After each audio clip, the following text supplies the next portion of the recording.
Hi friends, welcome to my channel. இன்றைக்கி நம்ம சேனலில் எல்லாருமே விரும்பி சாப்பிட்ற முட்டை சாதம் ரொம்ப டேஸ்ட்டாக எப்படி செய்கிறதுன்னு பார்க்கலாம். இந்த முட்டை சாதம் செய்கிறதுக்கு ஒரு கடாயில் 2 டேபிள் ஸ்பூன் அளவுக்கு எண்ணெய் சேர்த்துக்கோங்க. எண்ணெய் சூடானதும் 2 கிராம்பு, 2 ஏலக்காய், ஒரு சின்ன துண்டு பட்டை சேர்த்துக்கோங்க. கூடவே பெரிய சைஸில் ஒரு வெங்காயத்தை பொடியாக கட் பண்ணி சேர்த்து வதக்கிக்கோங்க. வெங்காயம் இந்த மாதிரி லைட்டாக வதங்கி வந்ததும் 1/2 டீஸ்பூன் அளவில் இஞ்சி பூண்டு பேஸ்ட் சேர்த்துக்கோங்க. கூடவே ஒரு பச்சை மிளகாயும் கட் பண்ணி சேர்த்துக்கோங்க.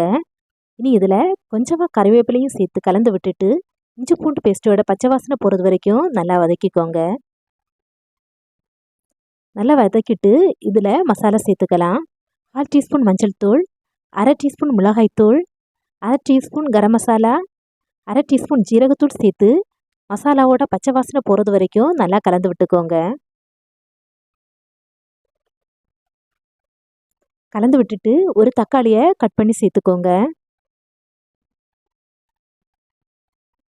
கூடவே தேவையான அளவு உப்பும் சேர்த்து தக்காளி வெந்து வதங்கி வரது வரைக்கும் வதக்கிக்கோங்க.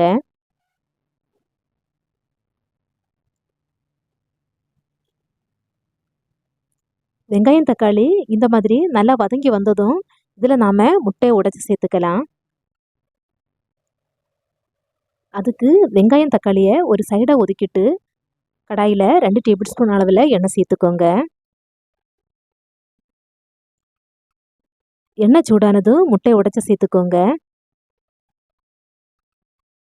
நான் 5 முட்டையை உடைச்சி சேர்த்துக்கிறேன். கூடவே முட்டைக்கு தேவையான அளவு உப்பு, 1/2 டீஸ்பூன் மிளகுத்தூள் சேர்த்துட்டு முட்டை கொஞ்சம் வெந்ததுக்கு அப்புறமா கலந்து விட்டுக்கோங்க. கலந்து விட்டுட்டு முட்டையை வெங்காயம் தக்காளி கூடயும் மிக்ஸ் பண்ணிக்கோங்க. நல்லா மிக்ஸ் பண்ணிவிட்டு இதில் நாம் சாதத்தை சேர்த்துக்கலாம். நான் இன்றைக்கி 1 கப் அளவில் பாஸ்மதி அரிசியை வேக வச்சு எடுத்து வச்சுருக்கேன். அதையும் சேர்த்துக்கிறேன். நீங்கள் காலையில் வடித்த சாதம் மீதி இருந்துச்சுன்னா அதை கூட சேர்த்துக்கலாம். இனி இதில் 1/2 டீஸ்பூன் அளவில் மிளகுத்தூள் சேர்த்துக்கோங்க. கூடவே நறுக்கி வச்சிருக்கிற மல்லி இலையும் சேர்த்து கலந்து விட்டால் நம்மளோட சுவையான முட்டை சாதம் ரெடி ஆயிடுச்சு. காலையில் வடித்த சாதம் மீதி இருந்துச்சுன்னா நைட் டின்னருக்கு இந்த முட்டை சாதத்தை செஞ்சு கொடுங்க.